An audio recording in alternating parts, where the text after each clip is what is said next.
Chapter 15. Now in the 18th year of King Jeroboam the son of Nebat, Abijam began to reign over Judah.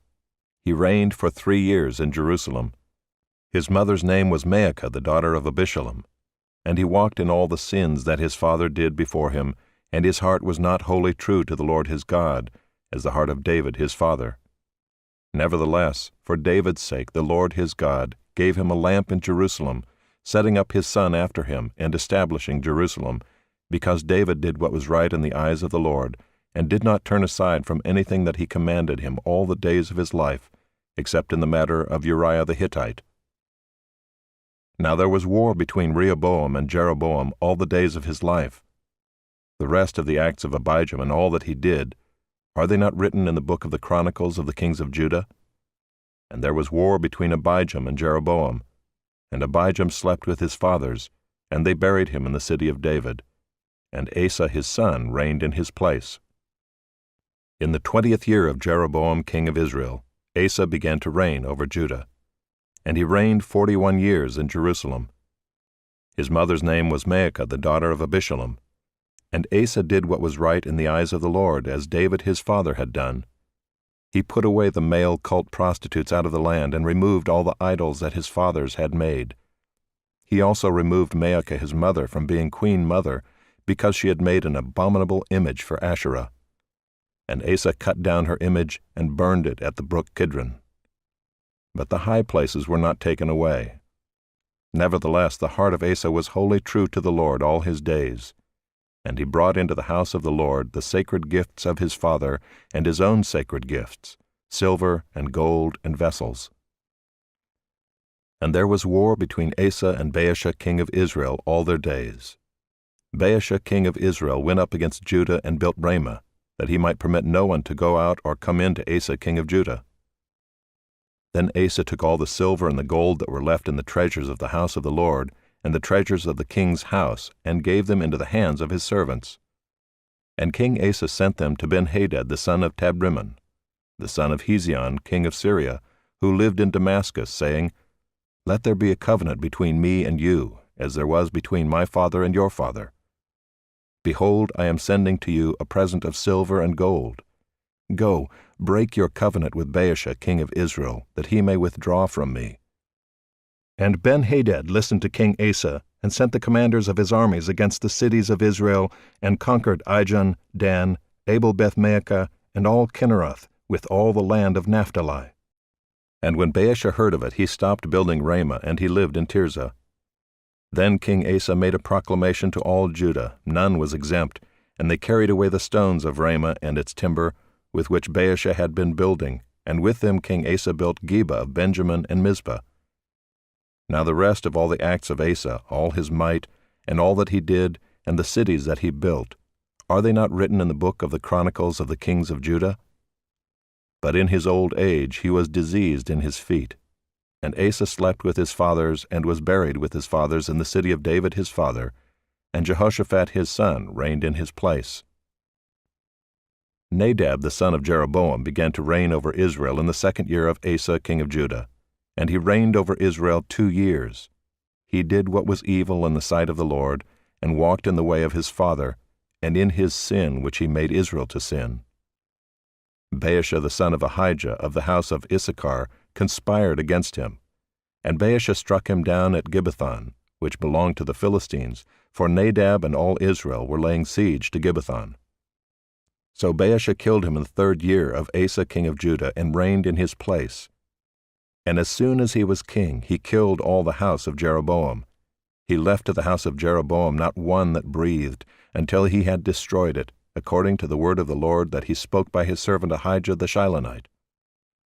It was for the sins of Jeroboam that he sinned, and that he made Israel to sin, and because of the anger to which he provoked the Lord, the God of Israel. Now the rest of the acts of Nadab and all that he did, are they not written in the book of the Chronicles of the kings of Israel? And there was war between Asa and Baasha king of Israel all their days. In the 3rd year of Asa king of Judah, Baasha the son of Ahijah began to reign over all Israel at Tirzah, and he reigned 24 years. He did what was evil in the sight of the Lord, and walked in the way of Jeroboam, and in his sin which he made Israel to sin. Chapter 16. And the word of the Lord came to Jehu the son of Hanani against Baasha, saying, Since I exalted you out of the dust and made you leader over my people Israel, and you have walked in the way of Jeroboam, and have made my people Israel to sin, provoking me to anger with their sins, behold, I will utterly sweep away Baasha and his house, and I will make your house like the house of Jeroboam the son of Nebat. Anyone belonging to Baasha who dies in the city the dogs shall eat, and any one of his who dies in the field the birds of the heavens shall eat. Now the rest of the acts of Baasha and what he did and his might, are they not written in the book of the chronicles of the kings of Israel? And Baasha slept with his fathers, and was buried at Tirzah, and Elah his son reigned in his place. Moreover, the word of the Lord came by the prophet Jehu the son of Hanani against Baasha and his house, both because of all the evil that he did in the sight of the Lord, provoking him to anger with the work of his hands, and being like the house of Jeroboam, and also because he destroyed it. In the 26th year of Asa king of Judah, Elah the son of Baasha began to reign over Israel in Tirzah, and he reigned 2 years. But his servant Zimri, commander of half his chariots, conspired against him. When he was at Tirzah, drinking himself drunk in the house of Arza, who was over the household in Tirzah, Zimri came in and struck him down and killed him, in the 27th year of Asa king of Judah, and reigned in his place. When he began to reign, as soon as he had seated himself on his throne, he struck down all the house of Baasha. He did not leave him a single male of his relatives or his friends. Thus Zimri destroyed all the house of Baasha, according to the word of the Lord which he spoke against Baasha by Jehu the prophet, for all the sins of Baasha and the sins of Elah his son, which they sinned and which they made Israel to sin, provoking the Lord God of Israel to anger with their idols. Now the rest of the acts of Elah and all that he did, are they not written in the book of the chronicles of the kings of Israel? In the 27th year of Asa king of Judah, Zimri reigned 7 days in Tirzah. Now the troops were encamped against Gibbethon, which belonged to the Philistines, and the troops who were encamped heard it said, Zimri has conspired, and he has killed the king. Therefore all Israel made Omri, the commander of the army, king over Israel that day in the camp. So Omri went up from Gibbethon and all Israel with him, and they besieged Tirzah. And when Zimri saw that the city was taken, he went into the citadel of the king's house and burned the king's house over him with fire, and died, because of his sins that he committed, doing evil in the sight of the Lord, walking in the way of Jeroboam, and for his sin which he committed, making Israel to sin. Now the rest of the acts of Zimri and the conspiracy that he made, are they not written in the book of the chronicles of the kings of Israel? Then the people of Israel were divided into 2 parts. Half of the people followed Tibni the son of Ginath to make him king, and half followed Omri. But the people who followed Omri overcame the people who followed Tibni the son of Ginath. So Tibni died, and Omri became king. In the 31st year of Asa king of Judah, Omri began to reign over Israel, and he reigned for 12 years. 6 years he reigned in Tirzah. He bought the hill of Samaria from Shemer for 2 talents of silver, and he fortified the hill and called the name of the city that he built Samaria, after the name of Shemer, the owner of the hill. Omri did what was evil in the sight of the Lord, and did more evil than all who were before him. For he walked in all the way of Jeroboam the son of Nebat, and in the sins that he made Israel to sin, provoking the Lord, the God of Israel, to anger by their idols. Now the rest of the acts of Omri that he did, and the might that he showed, are they not written in the book of the chronicles of the kings of Israel? And Omri slept with his fathers and was buried in Samaria, and Ahab his son reigned in his place. In the 38th year of Asa king of Judah, Ahab the son of Omri began to reign over Israel. And Ahab the son of Omri reigned over Israel in Samaria 22 years. And Ahab the son of Omri did evil in the sight of the Lord, more than all who were before him. And as if it had been a light thing for him to walk in the sins of Jeroboam the son of Nebat, he took for his wife Jezebel, the daughter of Ethbaal, king of the Sidonians, and went and served Baal and worshipped him. He erected an altar for Baal in the house of Baal, which he built in Samaria. And Ahab made an Asherah. Ahab did more to provoke the Lord, the God of Israel, to anger than all the kings of Israel who were before him. In his days Hiel of Bethel built Jericho.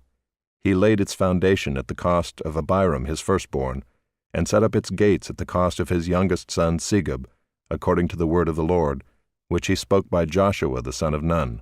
Chapter 17. Now Elijah the Tishbite of Tishbe in Gilead said to Ahab, As the Lord the God of Israel lives, before whom I stand, there shall be neither dew nor rain these years, except by my word. And the word of the Lord came to him, Depart from here and turn eastward, and hide yourself by the brook Cherith, which is east of the Jordan. You shall drink from the brook, and I have commanded the ravens to feed you there. So he went and did according to the word of the Lord. He went and lived by the brook Cherith that is east of the Jordan. And the ravens brought him bread and meat in the morning, and bread and meat in the evening, and he drank from the brook. And after a while the brook dried up because there was no rain in the land. Then the word of the Lord came to him, Arise, go to Zarephath which belongs to Sidon, and dwell there. Behold, I have commanded a widow there to feed you. So he arose and went to Zarephath, and when he came to the gate of the city, behold, a widow was there gathering sticks. And he called to her and said, Bring me a little water in a vessel that I may drink. And as she was going to bring it, he called to her and said, Bring me a morsel of bread in your hand. And she said, As the Lord your God lives, I have nothing baked, only a handful of flour in a jar, and a little oil in a jug. And now I am gathering a couple of sticks that I may go in and prepare it for myself and my son, that we may eat it and die. And Elijah said to her, Do not fear, go and do as you have said, but first make me a little cake of it, and bring it to me, and afterward make something for yourself and your son. For thus says the Lord, the God of Israel, The jar of flour shall not be spent, and the jug of oil shall not be empty, until the day that the Lord sends rain upon the earth. And she went and did as Elijah said, and she and he and her household ate for many days. The jar of flour was not spent, neither did the jug of oil become empty, according to the word of the Lord that he spoke by Elijah. After this the son of the woman, the mistress of the house, became ill, and his illness was so severe that there was no breath left in him. And she said to Elijah, What have you against me, O man of God? You have come to me to bring my sin to remembrance, and to cause the death of my son. And he said to her, Give me your son. And he took him from her arms and carried him up into the upper chamber where he lodged, and laid him on his own bed. And he cried to the Lord, O Lord, my God, have you brought calamity even upon the widow with whom I sojourn, by killing her son? Then he stretched himself upon the child 3 times and cried to the Lord, O Lord my God, let this child's life come into him again. And the Lord listened to the voice of Elijah, and the life of the child came into him again, and he revived. And Elijah took the child and brought him down from the upper chamber into the house, and delivered him to his mother. And Elijah said, See, your son lives. And the woman said to Elijah, Now I know that you are a man of God, and that the word of the Lord in your mouth is truth.